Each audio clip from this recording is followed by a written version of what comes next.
Hey, ¿qué tal amigos? ¿Cómo están ustedes? Gracias por estar aquí presente nuevamente en el canal. Les tengo una información de última hora sobre la caída que tuvo Nancy Pelosi en un viaje a Europa. Resulta que Nancy estaba utilizando unos tacones altísimos que utiliza normalmente una mujer de 25 años. Bueno, Nancy Pelosi, que tiene 84 años, utilizando unos tacones altísimos, señores, le sucedió esto. El representante McCall relata el momento en que Pelosi se cayó por una escalera de mármol y se rompió la cadera, se partió la cadera. El representante Mike McCall, republicano de Texas, contó cómo Nancy Pelosi se cayó por una escalera de mármol y se partió la cadera. La congresista se vio obligada a cancelar el resto de sus compromisos programados en un viaje bipartidista a Luxemburgo. Después de caerse de unas escaleras el pasado viernes, Pelosi fue hospitalizada durante un viaje de una delegación del Congreso al extranjero, después de fracturarse la cadera. La mujer de 84 años se sometió a una cirugía de reemplazo de cadera después de perder el equilibrio en una escalera de mármol y caer al suelo. A principio de esta mañana, la presidenta emérita Pelosi se sometió a un reemplazo de cadera exitoso y está mejorando, dijo el portavoz de Pelosi, Ian Krieger. La operación se llevó a cabo en el Centro Médico Regional Landshut, en la sede militar Landshut, en Alemania, dijo su oficina. El Departamento de Defensa brindó apoyo de evacuación médica para transportar a Pelosi allí desde Luxemburgo. Es decir, ella se cayó en Luxemburgo. El portavoz añadió: la presidenta Pelosi agradece al personal militar estadounidense del Centro Médico Regional Landshut en la base militar de Landshut. El legislador dijo que Pelosi llevaba sus característicos tacones altos cuando perdió el equilibrio en el último escalón de una escalera de mármol. Le hicieron un reemplazo de cadera. Yo estaba justo al lado de ella.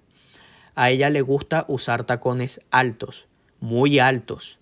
Estaba en uno de los últimos escalones de esta escalera de mármol que no tenía barandilla. Ella perdió el equilibrio y cayó al suelo. Inmediatamente ayudé a levantarla. Entonces, una mujer que tiene 84 años, señores, utilizando tacones de una mujer de 25 años, 30 años, imagínate. Ella siente que tiene 25 años. Vamos a ver este video. And just so we have it, Mr. Chairman, can we ask you one quick question? Sure. On Speaker Emerita Pelosi and the fall that she had? Yeah. Just, your thoughts to her, what you experienced there, how's she doing if you're aware? She's doing well. She had a hip replacement. I was right next to her.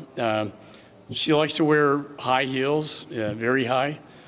She was on one of her last steps on this marble staircase that didn't have a railing, and she lost her footing and fell to the ground. I immediately helped pick her up, and we took a picture. After that, you can see me holding her up by her hand, and then very soon thereafter, a vehicle showed up, and she was taken to the hospital. I wish her a speedy recovery. She was transported from Luxembourg to Ramstein, and specifically the Longstuhl Hospital, where I believe she currently is, having a hip replacement. She's 84, but when I talked to her on the phone, she had a lot of energy, very spunky. She wants to get out of there. She wants to be able to fly back home to the United States. Overall, she's in good spirits, and there's no more health danger to her other than, hip replacement. Thank you very much. Yeah, thanks. Thank you so much. El legislador dice: pero no hay peligro para ella, simplemente un reemplazo de cadera. Casi nada. Es una cosita, no te preocupes. Pelosi realmente se tomó una foto después de caerse y romperse la cadera. El legislador dijo que Pelosi fue al hospital después de tomar esta foto. Vamos a ver la foto. Aquí podemos ver al legislador sosteniendo, se ve que la está sosteniendo duro a Pelosi. Pelosi se está agarrando la cadera porque se ve que sí le está doliendo. Y miren los tacones que estaba utilizando esa señora. Imagínate. Sí, amigos, esta es la fotografía donde Pelosi básicamente se estaba agarrando la cadera después de una tremenda caída, señores, por las escaleras, utilizando unos tacones altos, donde ella se siente que tiene 25 años.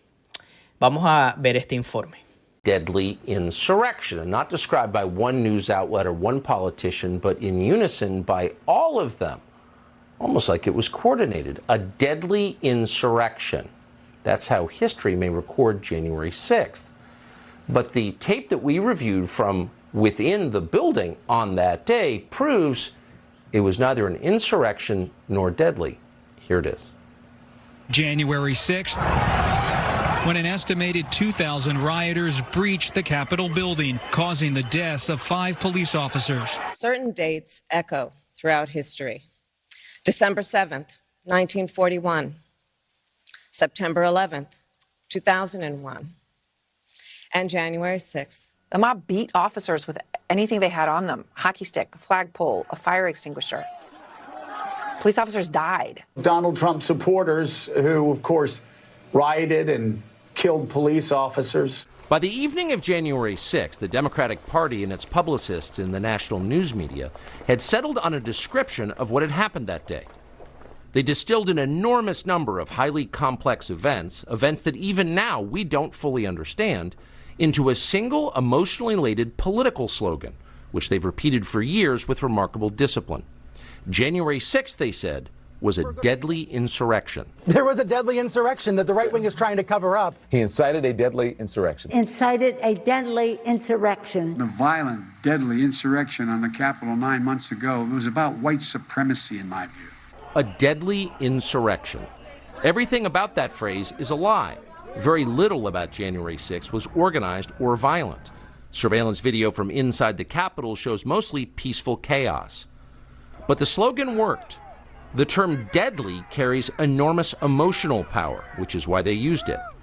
To prove the insurrection was deadly, propagandists pointed to the death of an officer called Brian Sicknick. The mob killed Officer Brian Sicknick. That's what they said. It was their single most powerful indictment of the January 6th protesters and of Donald Trump and of Republican voters nationally. They repeated that claim for years. They are still repeating it. At first, they told the country that Officer Sicknick was murdered with a fire extinguisher. Officer Brian Sicknick died after being hit in the head with a fire extinguisher during the fight. That story came from the New York Times, which is effectively the assignment editor for most of the rest of American media. It was a lie, untrue in any way. But only after that lie had hardened into conventional wisdom did the newspaper bother to retract it. The New York Times has quietly retracted its story about the death of Capitol Police Officer Brian Sicknick. The damage had been done. Brian Sicknick, himself a Trump voter, had been transformed without his consent into a political martyr of the left. His memory was shamelessly exploited by the incoming Biden administration. In February of 2021, Sicknick's body lay in state in the Capitol Rotunda, where a parade of unscrupulous politicians made use of it. Here's Joe Biden. Breaking down the doors, trying to overturn an outcome of election, and killing several police officers in the meantime. But Brian Sicknick should not be reduced to a prop for the political ambitions of the Democratic Party. He was a human being. The facts of his life matter, including how he died. To this day, media accounts describe Sicknick as someone who was, quote, slain on January 6th. The video we reviewed proves that is a lie. Here is surveillance footage of Sicknick walking in the Capitol after he was supposedly murdered by the mob outside. By all appearances, Sicknick is healthy and vigorous. He's wearing a helmet, so it's hard to imagine he was killed by a head injury. Whatever happened to Brian Sicknick was very obviously not the result of violence he suffered at the entrance to the Capitol. This tape overturns the single most powerful and politically useful lie the Democrats have told us about January 6th. And it was indeed a lie. The January 6th committee knew perfectly well that Brian Sicknick was walking normally through the Capitol after he was supposedly murdered by Trump supporters. And they know that because they saw this tape.